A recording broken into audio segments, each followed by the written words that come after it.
সবাইকে স্বাগত জানাচ্ছি সিএসআরএম মুক্তবাক অনুষ্ঠানে। আপনাদের সাথে রয়েছে রহমান রাশেদ। আয়োজনের শুরুতে দিনের প্রধান শিরোনামগুলো জানিয়ে দেবেন। করোনায় আরও ৩৫ জনের মৃত্যু, ১০ জেলায় অ্যান্টিজেন টেস্ট শুরু শনিবার। মানবদেহে গ্লোব বায়োটেকের টিকার ট্রায়াল শিগগিরই। দীর্ঘ বিরতির পর হলমার্কের নন ফান্ডেড অর্থ আত্মসাতের অনুসন্ধান, গোল্ডেন মনিরের বিরুদ্ধে দুদকের চার্জশিট। দুটি কিডনি অপসারণের ঘটনায় ময়নাতদন্তে ঢিলেমির প্রমাণ, ২ বছর পর মামলা, দায় নিয়ে ঠেলাঠেলি পুলিশ ও ফরেনসিক বিভাগের। বুকে রক্ত দিয়ে হলেও যে ভাস্কর্যের স্থাপনের প্রকল্প নেওয়া হয়েছে সেটা যথা সময়ে যথাস্থানে হবেই হবে ইনশাআল্লাহ। যে কোনো মূল্যে বঙ্গবন্ধুর ভাস্কর্য নির্মাণের ঘোষণা বাস্তবায়ন পরিষদের নাজায়েজের ফতোয়া শত আলেমের। পূজার উদ্দেশ্যে না হলেও তা সন্দেহাতীতভাবে নাজায়েজ ও স্পষ্ট হারাম। চলতি সময় থমকে দাঁড়ায়, জেগে জেগে স্বপ্ন দেখি আয়, তোমারই হাত ধরতে চায় ফাগুন হাওয়া। এবং জাতীয় চলচ্চিত্র পুরস্কারে যৌথভাবে সেরা ছবি নডরাই ও ফাগুন হাওয়ায়। শ্রেষ্ঠ অভিনেতা তারিকা নাম, অভিনেত্রী সুনেরা। স্বাগত জানাচ্ছি সিএসআরএম মুক্তবাক দেখছেন আপনারা। আপনাদের সাথে রহমান রাশেদ আজকে রয়েছি। পার্বত্য শান্তি চুক্তি ২৩ বছর পূর্তি হয়েছে গতকাল, আপনারা জানেন। আমাদের আজকের বিষয়টি এটি, পার্বত্য শান্তি চুক্তির ২৩ বছর। এই ২৩ বছরে শান্তি প্রতিষ্ঠার লক্ষ্যে যে চুক্তি সাধন করা হয়েছে, পাহাড়ের মানুষ কেমন আছেন আমরা জানার চেষ্টা করব। আমাদের সাথে এই আলোচনায় যুক্ত থাকবেন তিনজন বিজ্ঞ অতিথি। আমাদের সাথে স্টুডিওতে রয়েছেন জনাব সৌরভ হাসান, তিনি যুগ্ম সম্পাদক প্রথম আলো। অনেক ধন্যবাদ সাথে থাকার জন্য এবং আসার জন্য অনেক ধন্যবাদ জানাচ্ছি। সেই সাথে দুজন বিজ্ঞ অতিথি আমাদের সাথে অনলাইনে যুক্ত রয়েছেন brigadier general doctor M Sakhawat Hossain, অবসরপ্রাপ্ত, তিনি সাবেক নির্বাচন কমিশনার এবং নিরাপত্তা বিশ্লেষক, আমাদের সাথে যুক্ত হয়েছেন ইতিমধ্যে। এবং সেই সাথে অধ্যাপক ডক্টর মেজবা কামাল রয়েছেন আমাদের সাথে, ইতিহাস বিভাগ, ঢাকা বিশ্ববিদ্যালয়। আপনাদের দুজনকেই স্বাগত জানাচ্ছি, অনেক ধন্যবাদ আয়োজনে যুক্ত হওয়ার জন্য। আশা করি আমার কথা শুনতে পাচ্ছেন আপনারা। দর্শক, আলোচনায় যেতে চাই, তবে যাবার আগে একটি প্রতিবেদন আছে, আপনাদের দেখে আসবো। গতকালকে প্রচারিত চ্যানেল 24-এর পর্দায় দেখে আসবো, তারপর আলোচনা যাচ্ছি।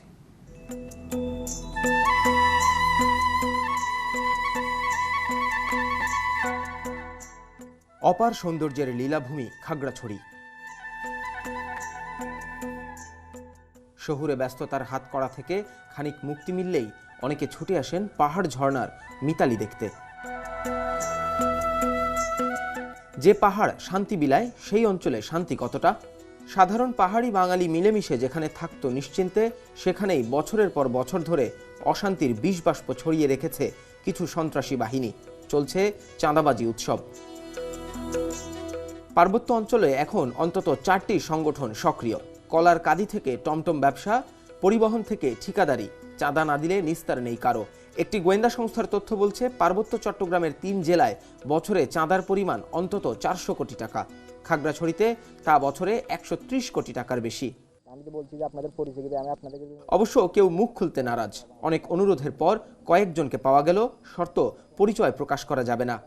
বিষয় হচ্ছে, তোমার এখন 1500 টাকা না দিলে তোমার গাড়ি এখন আটক করে রাখা হবে, তুমি কিভাবে টাকা দিবে দাও।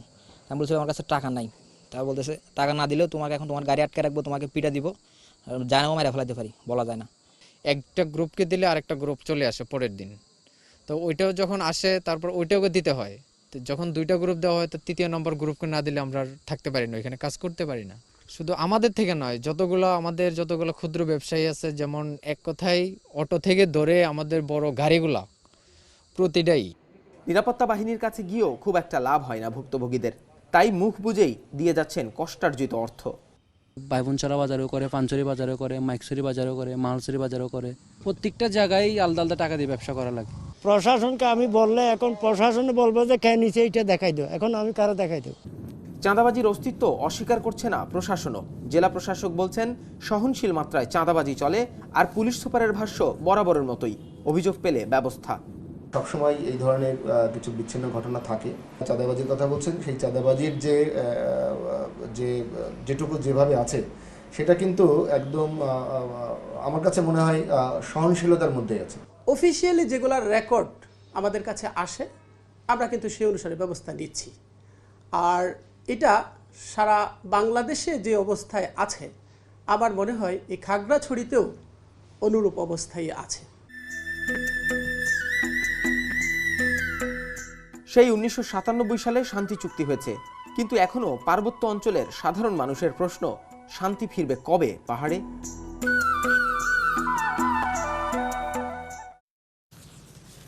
প্রতিবেদন দেখে আসছিলেন, আলোচনায় চলে যেতে চাই। জনাব সোহরাব হাসান আমাদের সাথে স্টুডিওতে রয়েছেন। জনাব সোহরাব হাসান, প্রতিবেদন দেখছিলেন, পার্বত্য অঞ্চলের যে সাধারণ মানুষ তারা কেমন আছেন? না, আমাদের যে প্রতিবেদন আমরা শুনলাম বা দেখলাম তাতে তো সাধারণ মানুষ ভালো নেই, অর্থাৎ তারা নিরাপদ নয়। কিন্তু পার্বত্য চট্টগ্রামে আইনশৃঙ্খলা রক্ষাকারী বাহিনী আছে, বিজিবি আছে, নিরাপত্তা বাহিনীর সদস্যরাও আছেন এবং সবচেয়ে বেশি সেখানে নিরাপত্তা ব্যুহ যেটা বলা হয় আর সেটি তৈরি করা হয়েছে। তারপরও এসব চাঁদাবাজি সন্ত্রাসী ঘটনা কিভাবে ঘটে সেই প্রশ্ন, এর আগে আমরা অনেক বড় বড় জিম্মি করে মানুষকে জিম্মি করে টাকা আদায়ের চাঁদাবাজির খবর জেনেছি। তো এই সবের উৎস কি, মানে এর পিছনে কারণটা হচ্ছে যে শান্তি চুক্তি যে লক্ষ্যে স্বাক্ষরিত হয়েছিল সেই শান্তি চুক্তি বাস্তবায়ন হয়নি। তো বাস্তবায়ন না হয় কিন্তু এই অশান্তির কারণ। তো শান্তি চুক্তি বাস্তবায়নের দায়িত্ব কিন্তু রাষ্ট্রের। পার্বত্য চট্টগ্রামের জনসংহতি সমিতি বা অন্য কোনো পক্ষ, একটি পক্ষ একসময় এই চুক্তির বিরোধিতা করেছিলেন, কিন্তু পরবর্তীকালে তারাও কিন্তু এই চুক্তি মেনে নিয়েছে, অন্তত প্রকাশ্যে এই চুক্তির বিরোধিতা করছেন না। এখন পার্বত্য চট্টগ্রামে 4টি সংগঠনের কথা বলছে এবং পরস্পরকে একে অপরকে সরকারের অনুগ্রহভাজন, এমনকি সরকারের দালাল হিসেবেও চিহ্নিত করে। তো এই যে পার্বত্য চট্টগ্রামের মধ্যে যে 1997 সালে চুক্তি যখন হয়েছিল তখন পাহাড়িদের মধ্যে যে ঐক্য ছিল সে ঐক্যের অভাব এখন লক্ষ্য করা যাচ্ছে। এই বিভেদ তাদের মধ্যে সৃষ্ট না অন্য কোনো পক্ষ এই বিভেদ জিয়ে রাখছে সেটাও প্রশ্ন। মূলত পার্বত্য চট্টগ্রামে প্রধান সমস্যা কিন্তু ভূমি, কারণ আমাদের প্রচলিত সমতলে যেভাবে ভূমির মালিকানা নির্ধারিত হয় সেখানে ভূমির ওইভাবে দলিলপত্র, কাগজ, পর্চা এসব নেই। সুতরাং তারা উত্তরাধিকার সূত্রে বংশ পরাণক্রমে যারা বসবাস করছে তারাই এই জমির মালিক হিসাবে চিহ্নিত। কিন্তু এই জমি এখন প্রশাসন যে কাউকে যে কোনো লোকের কাছে এর মালিকানা হস্তান্তর করেন। এই যে এবং পাহাড় অনেক সময় পাহাড়ও দখল হয়ে যায়, পাহাড় কাটা হয়। আরেকটি হচ্ছে যে চুক্তির যতগুলো ধারা আছে, গতকাল দেখেছেন যে সরকার একটি ক্রয়পত্র প্রকাশ করেছে এবং তাতে বলেছে চুক্তির অধিকাংশ বাস্তবায়ন হয়েছে। কিন্তু আবার জনসংহতি সমিতি, যেটা সমকালে জনসংহতি সমিতিও একটি ক্রয়পত্র করেছে, সমকালে সেটা প্রকাশ করেছে। তারা বলছে যে চুক্তির মূল যে কথাগুলো, মূল যে শর্ত, মূল যে অঙ্গীকার সেগুলো বাস্তবায়ন হয়নি। যেমন ভূমির মালিকানা নির্ধারণ হয়নি। বিদেশে যারা যখন যুদ্ধ চলাকালে, অর্থাৎ সেখানে যখন অশান্তি পরিবেশ ছিল তখন যারা বাইরে নিরাপত্তার কারণে বিদেশে চলে গেছিল তারা ফিরে আসে, তাদের অনেকে তাদের বাস্তুভিটা এবং জমি ফেরত পায়নি। আরেকটি কথা ছিল যে সেখানে নির্বাচিত জনপ্রতিনিধির মাধ্যমে পার্বত্য চট্টগ্রামে জেলা পরিষদ এবং আঞ্চলিক পরিষদের মাধ্যমে শাসিত হওয়ার কথা ছিল, সেই নির্বাচন 23 বছরও হয়নি। এই যে না হওয়ার মধ্যেই কিন্তু এই চাঁদাবাজি সন্ত্রাসী এর উৎস পাওয়া যাবে। আসবো আপনার কাছে, নিশ্চয়ই বিস্তারিত আলাপ হবে। ব্রিগেডিয়ার এম সাখাওয়াত হোসেন, আপনার কাছে আসবো, আশা করি কথা শুনতে পাচ্ছেন। এই শান্তি চুক্তির 23 বছর এবং শান্তি প্রতিষ্ঠাই যে লক্ষ্য ছিল, বর্তমান সরকার তখনও ক্ষমতায় ছিলেন এবং আজকের সরকার প্রধানমন্ত্রী তারই হাত ধরে এই শান্তি চুক্তি হয়। সরকারের সদিচ্ছাও আমরা বেশ কিছু সময় যখন কথা হয়েছে তখন আমরা লক্ষ্য করেছি। 23 বছরকে যদি বিশ্লেষণ করতে বলি, আপনি কিভাবে বিশ্লেষণ করবেন এই শান্তি চুক্তি 23 বছর অতিক্রম করার পর? দেখুন, প্রথম কথাটা হচ্ছে যে আমরা যারা এখানে আলোচনা করি বা যারা এই বিষয় নিয়ে কথাবার্তা বলি, আমার মনে হয় আমাদেরকে প্রথমেই যেটা মনে রাখতে হবে, চিটাগং হিল ট্র্যাক বা পার্বত্য চট্টগ্রাম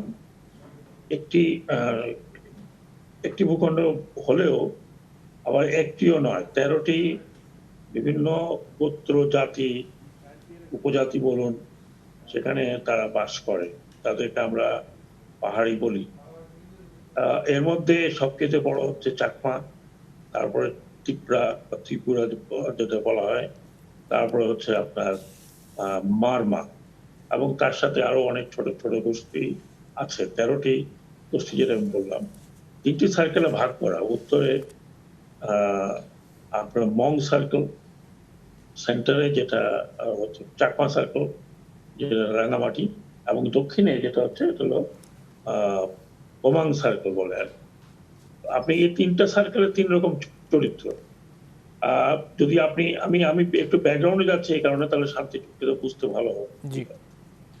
এবং এটা যখন যাদের সাথে শান্তি চুক্তি করা হয়, পিসিজেএসএস যে ইনসার্জেন্সি ছিল, সেই ইনসার্জেন্সিটা শেষের দিকে মোটামুটি 2টি ট্রাইবে এসে দাঁড়িয়েছিল, চাকমা এবং ত্রিপুরা। ইনসার্জেন্সির মধ্যে চাকমা সবচেয়ে বেশি ছিল, তারপরে ছিল ত্রিপুরা। কিন্তু সেখানে আমার অভিজ্ঞতা কিন্তু মারমাদের আমি পাইনি। প্রথম দিকে ছিল, পরের দিকে পাওয়া যায়নি। তারা ওদের কাছ থেকে চলে আসছিল, এবং অন্যান্য ছোট ছোট ট্রাইবের কেউই ছিল না। যখন শান্তি চুক্তিটা হয়, তাহলে আপনাকে দেখতে হবে শান্তি চুক্তিটা হচ্ছে গভর্নমেন্ট অফ বাংলাদেশ এবং একটি ইনসার্জেন্স গ্রুপের সাথে, যাদের কিন্তু কোনো কনস্টিটিউশন ছিল না, যাদের কোনো অন্য কোনো অর্গানাইজেশন ছিল না। যখন এই শান্তি চুক্তি হয়, বিশ্বের সব জায়গায় যেখানেই শান্তি চুক্তি হয় এই ধরনের ইনসার্জেন্সদের সাথে, সেখানে আপনি দেখবেন যে ফ্র্যাকশন হয়ে যায়। কারণ ইনসার্জেন্সি এমন কোনো ওথ টেকিং বডি নয় যে তাকে মানতেই বাধ্য, লিডারশিপকে মানতেই হবে। এদের ইন্টারনাল ফাইট কিন্তু বহু আগের থেকে ছিল। মানবেন্দ্র লারমা মারা গেলেন ইন্টারনাল ফাইটে। কাজে ওই সময়ে যখন আমরা শান্তি চুক্তিটা করা হয়, তখন কিন্তু একটা ফ্র্যাকশন বের হয়ে গেছে যারা এই শান্তি চুক্তি অপোজ করেছে। অনেক সময় এটা হয়, ইনসার্জেন্টরা যখন এই ধরনের শান্তি চুক্তি করে পিসে ফিরে আসে, তখন কিন্তু তারা কিছু লোককে বাইরে রাখে প্রেশারাইজ করার জন্য, যদি কোনো কারণে প্রেশারাইজ করার জন্য। সেটা চিটাগং হিল ট্র্যাকটা হয়েছে কিনা, সেটা বড় প্রশ্ন। তো এই আমি প্রেক্ষাপটে দিলাম। প্রেক্ষাপটের ক্ষেত্রে আমি যেটা বলবো, বাংলাদেশ সরকার যে পিস এগ্রিমেন্টটা করেছে, এটা ডেফিনেটলি একটা পজিটিভ স্টেপ আমি বলবো। কারণ বহু বছর এখানে রক্তক্ষরণ হয়েছে, এবং রক্তক্ষরণ শুধু পাহাড়িদের হয়নি, রক্তক্ষরণ অনেক বাঙালিদের হয়েছে, রক্তক্ষরণ সেনাবাহিনীর রয়েছে, রক্তক্ষরণ অন্যান্য সিকিউরিটি ফোর্সেসও রয়েছে, এমনকি সিভিলিয়ান যারা কর্মচারী ছিলেন তাদেরও কিন্তু হয়েছে, গুলি থেকে মারা গেছে, এবং সবচেয়ে বড় ছিল ম্যালেরিয়াতে মারা গেছে। কাজে এই শান্তি চুক্তিটা ওয়েলকামিং ছিল, এর কোনো সন্দেহ নেই। কিন্তু শান্তি চুক্তিটা আমার মতে একটা কম্প্রিহেন্সিভ শান্তি চুক্তিভাবে হয়নি। কেন হয়নি? যে মূল বিষয়টি, যে বিষয়টি নিয়ে প্রথম থেকে আপনার একটা ডিসকর্স শুরু হয়েছিল, সেটা হচ্ছে যাদেরকে বলা হয় স্যাটলার। বাংলাদেশে তো আমি স্যাটলার বলতে রাজি নই। পাহাড়ি যারা পরবর্তী পর্যায়ে গিয়ে রয়েছে, কিভাবে গিয়েছে, কারা নিয়েছে, সেগুলো এখন ঐতিহাসিক ব্যাপার। সেগুলো অনেকে ডিসপিউট করতে পারেন, বা অনেকে আবার এটা লজিকও দেখাতে পারেন। আমি সেই জায়গায় যাচ্ছি না।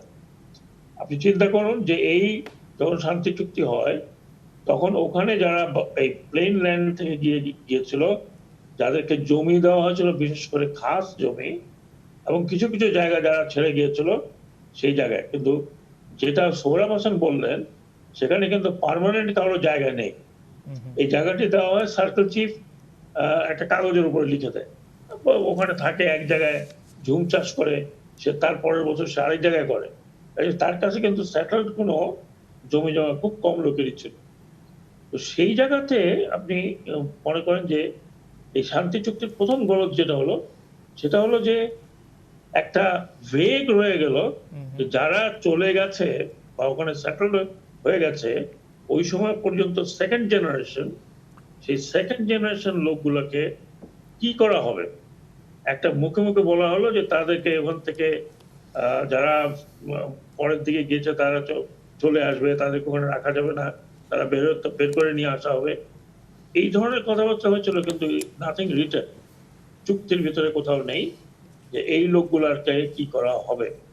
যে তারা যে সমস্ত জমিতে ছিল, খাস জমিতে, কিছু কিছু জমি পাহাড়িদের ছিল, সেগুলোতে সেটার সার্ভে করা সম্ভব হচ্ছে না বিকজ অফ দিস। আচ্ছা, ব্রিগেডিয়ার সাখাওয়াত হোসেন, আসবো আপনার কাছে। ডক্টর মিসবাহ কামাল, আপনার কাছে আসি। ব্রিগেডিয়ার সাখাওয়াত হোসেন বলছিলেন আঞ্চলিক সংগঠনগুলোর কথা, যাদের জন্য পাহাড়ে অভিযোগ আছে যে এখন পর্যন্ত শান্তি পুরোপুরি প্রতিষ্ঠা করা সম্ভব হয়নি, সাধারণ মানুষরাও চাপে রয়েছেন এবং কিছু কিছু ক্ষেত্রে দেখা গেছে যে সংঘর্ষ, চাঁদাবাজি সহ অপহরণ সহ নানা রকম সন্ত্রাসী কর্মকাণ্ডের অভিযোগ পাওয়া যাচ্ছে এসব আঞ্চলিক সংগঠনগুলোর বিরুদ্ধে। আপনি কিভাবে দেখছেন ব্যাপারটাকে? শুনুন, এই যে আঞ্চলিক সংগঠনগুলোকে যে দায়ী করা হচ্ছে, এটা একটা বিশেষ একটা পরিকল্পনার অংশ হিসেবে করা হচ্ছে। সোজাসুজি এটা, কারণ এটা বুঝতে কষ্ট হয় না। সন্ত্রাস বাংলাদেশের কোথায় হয় না? কোন জেলা আছে, কোন উপজেলা আছে যে যেখানে সন্ত্রাস নাই? আপনি বাংলাদেশের চাঁদাবাজির কথা বলছেন, পার্বত্য চট্টগ্রামের খাগড়াছড়ির এসপি যে কথাটা বললেন, সেই কথাটা গুরুত্বপূর্ণ। তিনি তো ওই জেলার দায়িত্বে আছেন শৃঙ্খলা। তিনি বললেন যে সারা দেশে যেরকম হয় খাগড়াছড়িতেও সেরকম।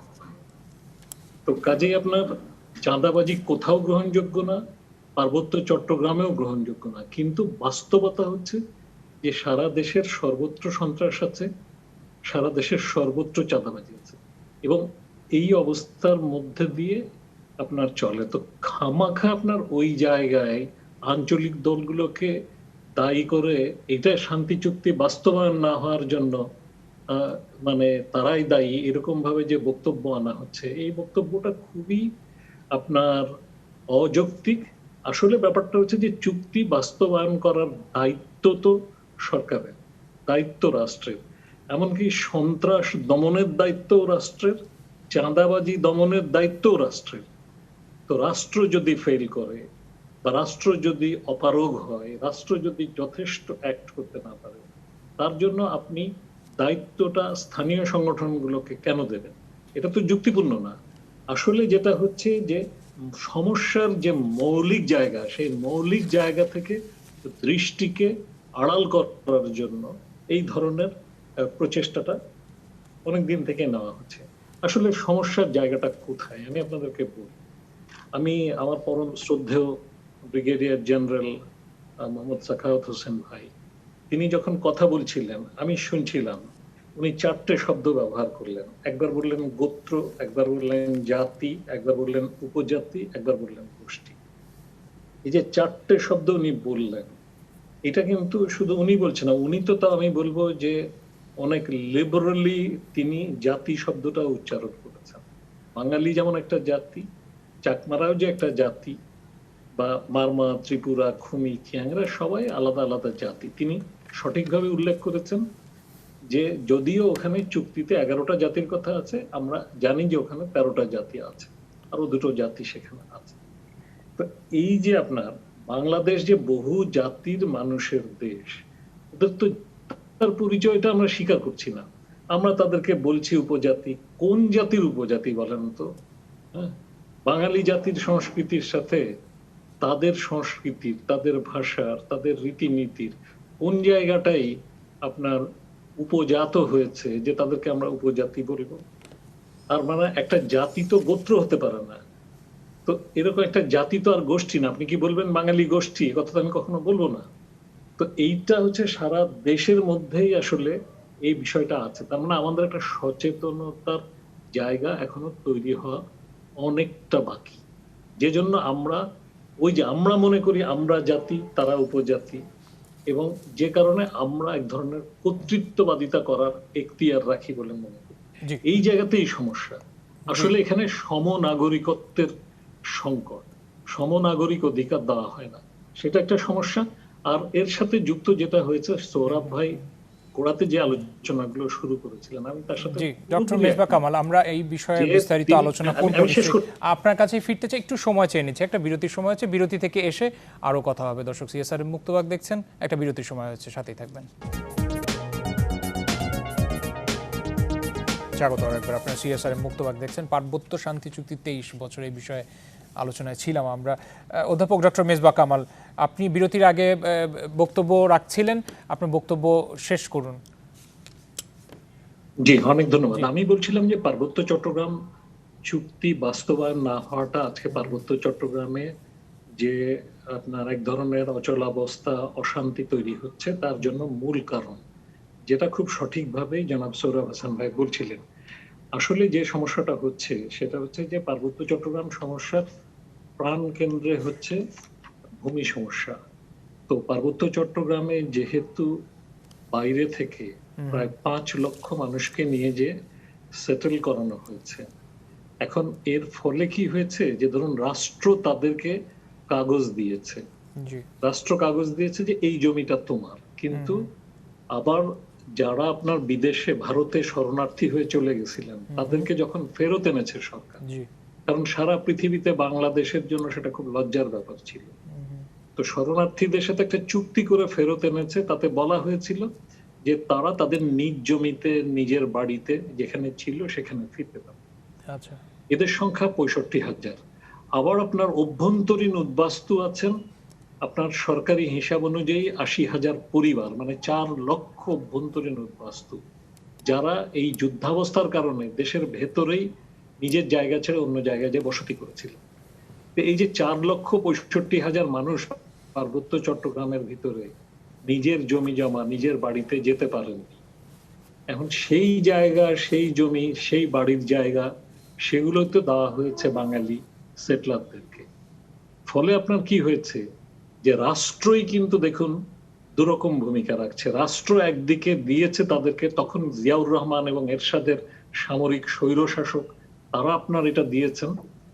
আবার রাজনৈতিক সমস্যাকে রাজনৈতিকভাবে নিষ্পত্তির জন্য প্রধানমন্ত্রী শেখ হাসিনা যে চুক্তি করেছেন সেই অনুযায়ী তাদেরকে তাদের জমি জমা বাড়ি ঘরে ফেরত নিয়ে যাওয়ার কথা। এখন এই দুইটার মানে এখন সেটা করা হচ্ছে না, ফলে আপনার এক ধরনের অস্থিরতা ভেতরে ভেতরে কাজ করছে, কারণ মানুষজনকে যে প্রতিশ্রুতি দেওয়া হয়েছিল সেই প্রতিশ্রুতি রক্ষা করা হচ্ছে না।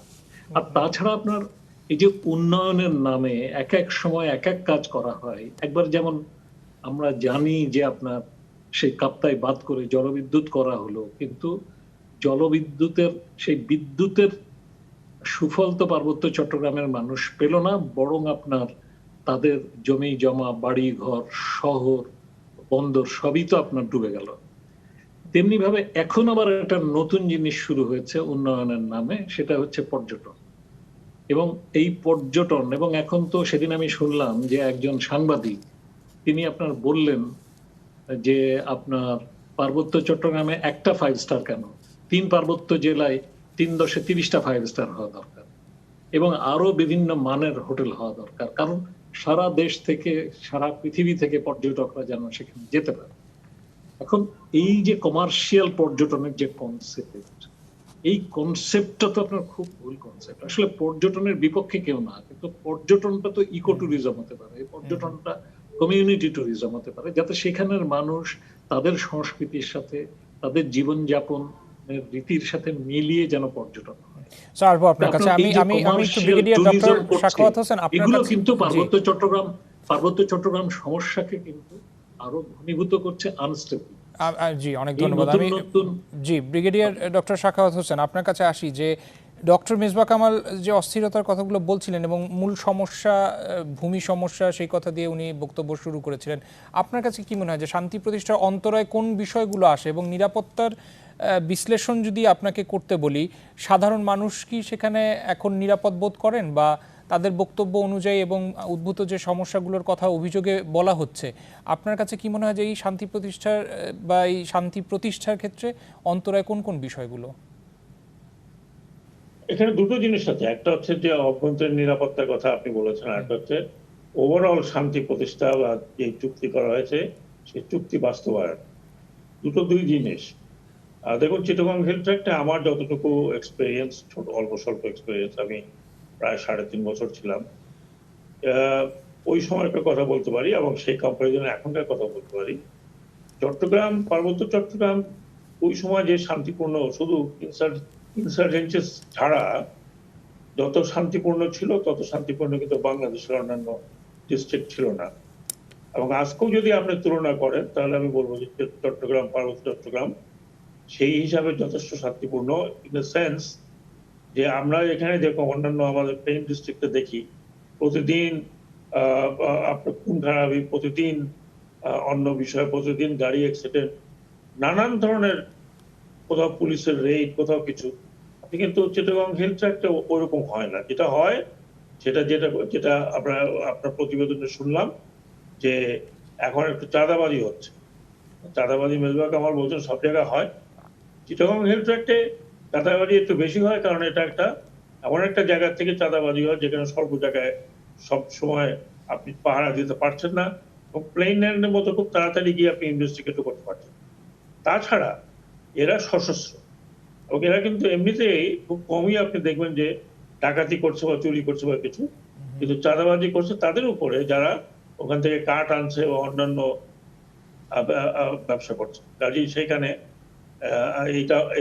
এই ধরনের আইন শৃঙ্খলা বাহিনীর আইন শৃঙ্খলা ব্যত্যয় ডেফিনেটলি ঘটছে, কিন্তু রেগুলার যে আইন শৃঙ্খলা বলতে আমরা যেটা বুঝি সেরকম কিন্তু খুবই কম ইন কম্পারিজন।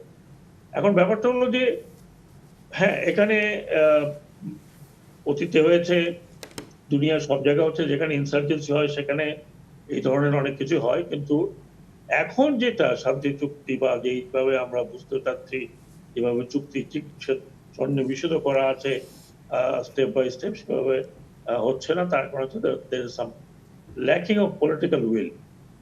কারণ চুক্তিটা করা হয়েছে, চুক্তি বাস্তবায়ন করতে করতে গিয়ে যে বাস্তবতার মুখে পড়তে হয়েছে বা পড়ার কথা ছিল, সেগুলো আমার মনে হয় না যে খুব ভালোভাবে এটাকে বিশ্লেষণ করা হয়েছে। ফ্যাক্ট, হ্যাঁ, যে সেটেল করানো হয়েছে, সেই স্বৈরচারীরাই করুক আর যারাই করুক, ওই সময়কার সিচুয়েশনের জন্য হয়তো এটাই ঠিক ছিল না, অনেক বিতর্ক হতে পারে। দ্য ফ্যাক্ট রিমেইনস যে এই যে 4 লক্ষ 5 লক্ষ লোক মেজবাহ কামাল সাহেব বললেন, এরা তো এখন 4 লক্ষ 5 লক্ষতে নেই। এরা আমি যেটা বলছি এখন দে আর ইন থার্ড জেনারেশন। তাহলে এদের ফিউচারটা কি হবে সেটা কিন্তু আমার বা মেজবাহ কামাল সাহেব সলিউশন দিতে পারবেন না, বা আমরা যতই এখানে থিওরিতে বলি না কেন আমরা সলিউশন দিতে পারছি না।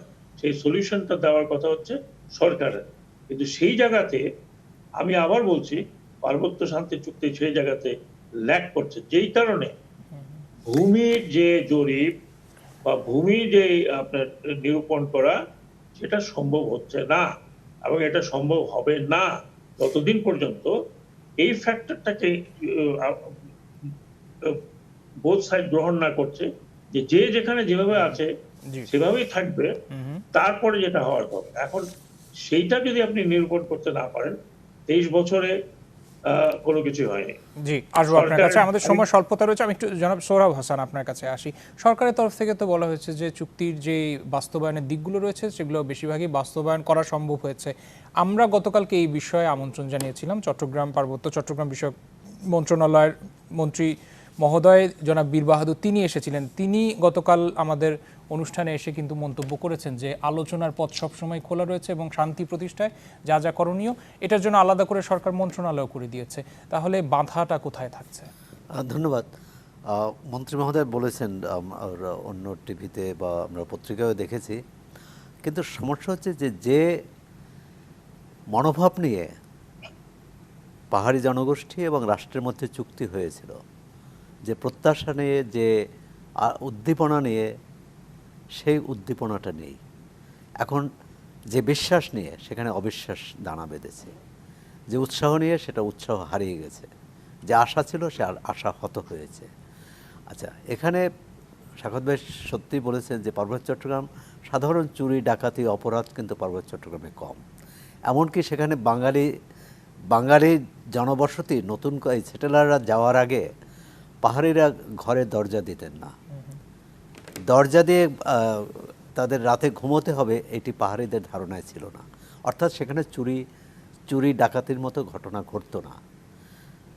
এই যে তাদের, এবং সেটা হয়তো মেজবাই যে বললেন যে তাদের নিজস্ব জীবনধারার যে বৈশিষ্ট্য, তাদের যে জীবনযাপন, জীবনযাত্রা, সেখানে এই অপরাধগুলো ছিল না, সামাজিক অপরাধ যেগুলো। এখন সেখানে এই সেটেলার পাহাড়ি জনগোষ্ঠী কিন্তু এটা মেনে নিয়েছে। তারা মুখে না বললেও যে সেখানে যারা গিয়েছে তারা আর ফেরত আসবে না, কিন্তু তাদের ভয় কিন্তু অন্যখানে। ভয় হচ্ছে তারাই প্রান্তিক হয়ে যাচ্ছে। তারা চুক্তি করলেন যে পার্বত্য চট্টগ্রাম এলাকা বিশেষ উপজাতি হোক, নৃগোষ্ঠী হোক বা জাতি হোক, যে এটা পাহাড়িদের বিশেষ অঞ্চল হবে, এবং সেটি ঐতিহাসিকভাবে ছিল। তো সেই চরিত্রটা পাল্টিয়ে দেওয়া হয়েছিল। পাহাড়িদের দাবিটা ছিল যে এই চরিত্রটা যে পাল্টানো হয়েছিল সেখান থেকে সরে আসা হোক। ওখানে কত লোক গেছে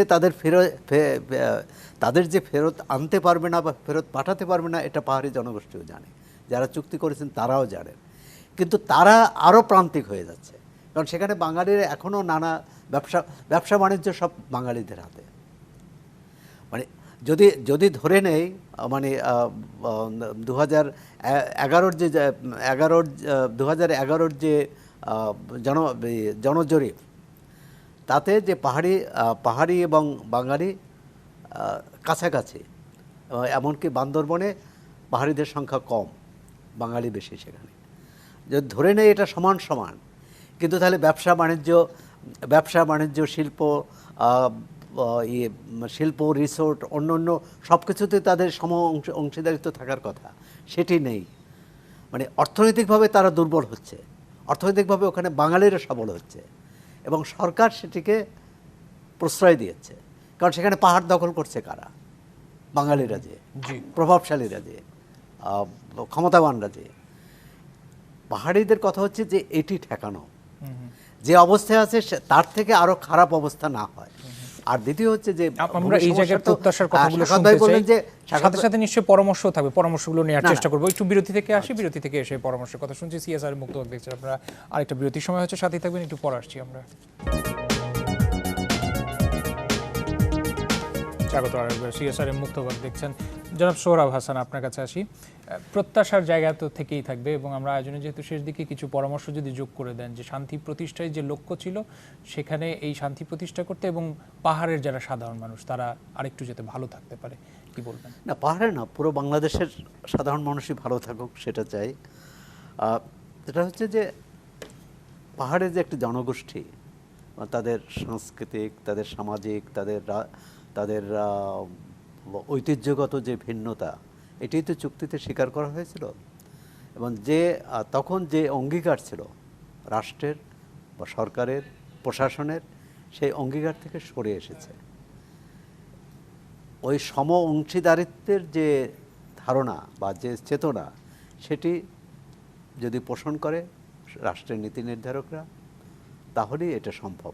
অনেক ক্ষেত্রে সাখাওয়াত ভাই রাজনৈতিক সদিচ্ছার কথা বলেছেন, কিন্তু অনেক ক্ষেত্রে রাজনৈতিক সদিচ্ছা থাকলেও সেটা বাস্তবায়ন হয় না। কারণ বাস্তবায়ন যারা করবেন, প্রশাসনে যারা দায়িত্বে, তাদের অসহযোগিতার কারণে এবং বৈরী মনোভাবের কারণে।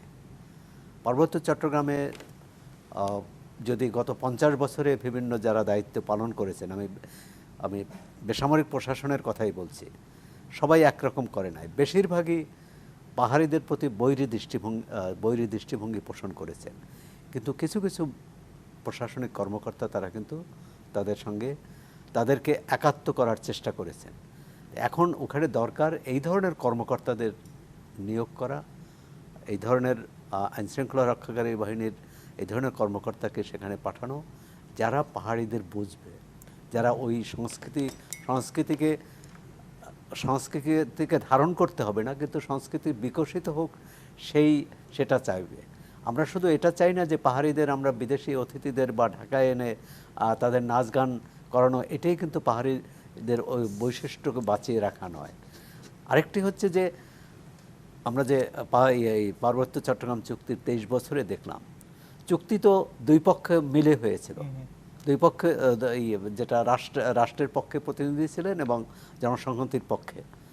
কিন্তু এখন এই যে চুক্তির যে বার্ষিকী উদযাপন হয়, সেখানে আমরা দুই পক্ষকে একসঙ্গে বসতে দেখি না কেন? আমি মনে করি একসঙ্গে বসা উচিত। আজকে মন্ত্রীর সঙ্গে যদি এই আপনি বলছিলেন যে গতকাল পার্বত্য চট্টগ্রাম বিষয়ক মন্ত্রী এখানে এসেছিলেন, তার সঙ্গে যদি জনসংহতি সমিতির চেয়ারম্যান আসতেন, তারা যদি কথা বলতেন এবং তাদের চাওয়া পাওয়ার হিসাব নিতেন, এবং মন্ত্রী যখন বলেছেন যে আলোচনার দরজা খোলা আছে, জনসংহতি সমিতি কিন্তু এই কথা বলেনি যে আলোচনার দরজা আমরা বন্ধ করে দিলাম। তারা তো আলোচনা চায়, বা তাদের চুক্তি বাস্তবায়নের জন্য তারা আলোচনাই চাচ্ছে। বরং যে পরিবীক্ষণ কমিটি আছে সেই কমিটি কাজ করছে না, এটাই অভিযোগ, যে যাদের তদারক করার কথা তারা ঠিকমতো তদারক করছে না, যাদের ভূমি কমিশনের যেসব বিধি জারির কথা সেটা এখনও জারি হয়নি, যে কারণে কাজ করতে পারছে না, এটাই হচ্ছে তাদের অভিযোগ। আমি মনে করি যে পার্বত্য চট্টগ্রাম। ধন্যবাদ, আমাদের সময় স্বল্পতা রয়েছে। ব্রিগেডিয়ার ডক্টর সাখাওয়াত হোসেন, আপনার কাছে যাব। আমি যেটা মনে করি যে রিভিজিট যদি করা যায় তাহলে বেটার। যে রিভিজিট করতে হলে আবার গভর্নমেন্টের সাথে বসতে হবে, যারা পার্বত্য অঞ্চলে স্বাক্ষর করেছিলেন, এবং সেই রিভিজিটে কতগুলো জায়গাকে রিভিজিট করা উচিত। এটা আরেকটি আমার এটা বড় সাজেশন হচ্ছে যে আমরা কিন্তু পার্বত্য চট্টগ্রামে যারা আছে, যেই সংগঠনগুলো আছে, তাদেরকে পলিটিক্যাল ডিসপেন্সেশন থেকে বাইরে রেখেছি। যেটা লোকাল বডি ইলেকশন গুলো হয় সেখানেও কিন্তু তারা পার্টিসিপেট করতে পারছে না, এই শুধুমাত্র ইন্ডিপেন্ডেন্ট হিসাবে। তো এই দলীয়করণ করার পক্ষে, দলীয় মনোনয়ন দেওয়ার কারণে সে জায়গাতে কিন্তু যারা পাহাড়ের যারা অ্যাসপায়ারিং ক্যান্ডিডেট, তারা কিন্তু কোনো দলে যোগদান করা ছাড়া পারছে না। সেই জায়গাতে আমি মনে করি ইলট্র্যাক্ট একটা এক্সেপশন তৈরি করা উচিত, যাতে লোকাল লোকজন এই পলিটিক্যাল বাংলাদেশের পলিটিক্যাল ডিসপেন্সেশনে অ্যাটলিস্ট লোকালি আসতে পারে। তাহলে যেটা হবে, অন্তত তারা এই যে কতগুলো গ্রিভান্সেস এর কথা আমরা বলি, they can represent those grievances. আর লাস্টলি আমি যেটা বলবো, আমি এটা বলতে চাই যে শান্তি চুক্তি ডেফিনেটলি একটা চুক্তি হলে সেটাকে ইমপ্লিমেন্ট করতে হবে। আজকে 23 বছর ধরে যদি ভূমি বিষয় নিয়ে আটকিয়ে থাকি, তাহলে সেই জায়গাটা কেন আটকানো হয়েছে? বিধি তৈরির কথা বলা হচ্ছে। অনেক ধন্যবাদ। 20 বছর লাগে না। অনেক ধন্যবাদ। ডক্টর মিসবাহ কামাল, আপনার কাছে আসবো, কি যোগ করবেন? জেনারেল সাখাওয়াত ভাই যে কথাটা বললেন, চুক্তি রিভিজিট করার কথা, আমি ঠিক পুরো বুঝতে পারিনি যে তিনি কি বোঝাতে চেয়েছেন এর দ্বারা, কিন্তু আমি মনে করি যে আপনার এই রিভিজিট করা মানে যে সমস্ত জায়গায় সমস্যাগুলো হচ্ছে সেগুলোকে ভিজিট করে দেখা, একসাথে বসে যে কোথায় সমস্যাগুলো হচ্ছে, কেন হচ্ছে। তো ভাই আমি আসলে মনে করি যে চুক্তি স্বাক্ষরিত হয়েছে, এটা দীর্ঘদিনের নেগোসিয়েশনের পরে এই চুক্তিটা স্বাক্ষরিত হয়েছে। কাজে এই চুক্তি যা স্বাক্ষরিত হয়েছে তা তার লেটার্স এবং স্পিরিট অনুযায়ী সেটাকে বাস্তবায়ন করতে হবে। এইখানে কোনো পরিবর্তন করার কোনো সুযোগ নাই, নাম্বার 1। নাম্বার 2 হচ্ছে দেয়ার আর এরিয়াস, যেটা আমরা সবাই জানি, যেটা আমরা সাখাওয়াত মানে আমাদের